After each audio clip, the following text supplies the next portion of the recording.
இறைவன் எதற்கும் ஆவேசப்பட்டு எதற்கெடுத்தாலும் கோபப்பட்டு தண்டனை தரக்கூடிய மனித பிறவி அல்ல.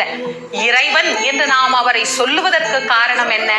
எல்லாம் கடந்து நிற்பவர், அதனால் அவர் கடவுள். தன்னை வாழ்த்தியவனையும் தன்னை வைரவனையும் ஒன்றாக பார்க்கக்கூடியதே இறை நிலை. அதனால் தான் நல்லார்க்கும் பொல்லார்க்கும் நடுவில் நின்ற நடுவே, கல்லார்க்கும் கற்றவர்க்கும் களிப்பூட்டும் களிப்பே என்று அந்த பெருமானை பெரியோர்கள் எல்லாம் ஆராதித்திருக்கின்றார்கள். ஆக சிவபெருமான் எல்லா செயல்களையும் கண்டுகொண்டே இருக்கின்றார்.